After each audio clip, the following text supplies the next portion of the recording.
One fun thing about being a Latter-day Saint on the internet is all these goobers who come out of the woodwork to debunk the church. I heard a fun one from a Protestant recently about tithing, which went something like this.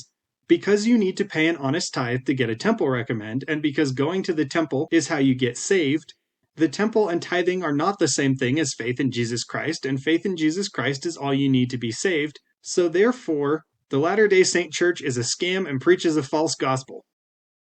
Which is wrong, partly because salvation by faith alone is false doctrine, and mostly because he's assuming that Latter-day Saints think about salvation the same way that evangelical Protestants do, which is definitely not the case.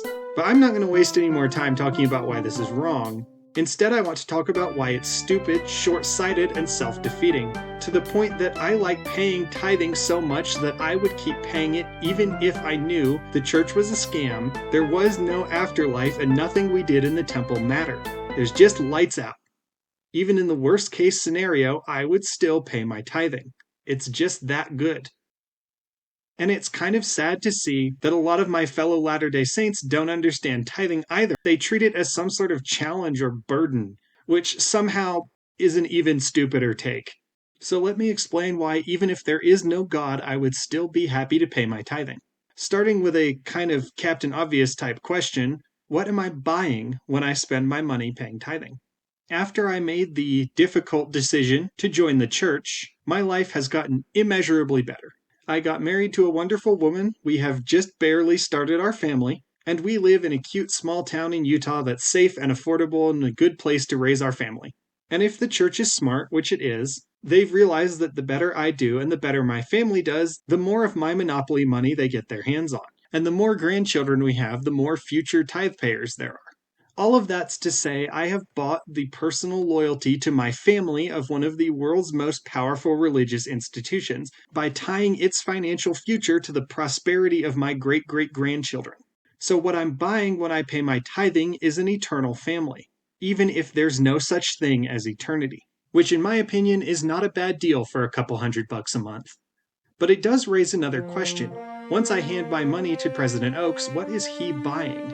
What does he do with all this money that I so happily give him? The goobers on the internet are quick to point out that while the church does spend a lot of money on typical church things like chapels, missionaries, and helping people, it also spends a lot of its money on all kinds of other things, such as overly large, brightly lit, expensive buildings and an enormous amount of stocks, also a shopping mall, also a bunch of farmland, also a medical school, and also paying off politically motivated witch hunts by the government. All of which leads to the criticism that the church is actually a corporation pretending to be a church, which is also wrong. But it's wrong in a way that says something interesting about both the Latter-day Saint Church and Protestantism.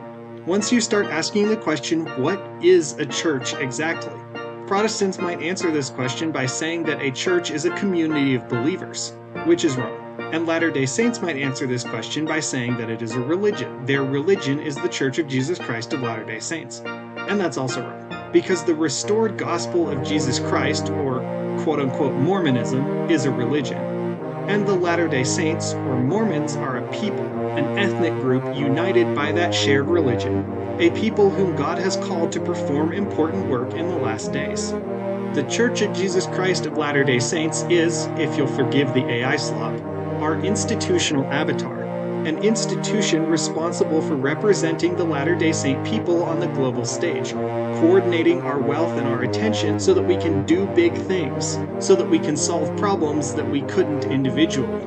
Its responsibility is to ensure the prosperity of the Latter-day Saint people so that we can continue doing the work that God has set forth for us. Since the world is run by big business and big government that aren't exactly friendly, we need big religion in our corner to look out for us. But honestly, he needs all the help he can get. Billions of dollars isn't going to be enough.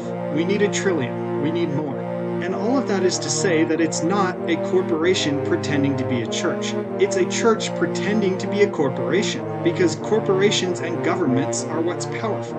And the church isn't allowed to be the government that it's supposed to be. Sadly, a corporation is the next best thing. And to my evangelical Protestant friends, I would suggest that you stop dunking on us and start learning. Modern Protestantism's failure to understand institutional power is why it punches so far below its weight despite the large number of adherents. And the Church of Jesus Christ of Latter-day Saints understanding this is why we can do things like spend more than the annual budget of most denominations to fix one building, while building 200 more temples worldwide, while also starting a medical school, while also offering discounted online college to anyone anywhere in the world, while also setting up our young people for success with an in-house education program, and not even missing a beat on everything else that a church is supposed to do, like missionaries and charity and Sunday meetings. I actually think it's pretty great being rich, so I'm going to keep doing my part by paying an honest tithe. Anyway, I guess I need to talk about the whole hell thing. I don't actually think the Latter-day Saint Church is a scam, and I don't think I'm going to hell because I'm not Trinitarian. And if you want to find out why, you can click on this video right over here. Otherwise, whether you're a Latter-day Saint or not, have a good week. Jesus loves you. I'll see you next time.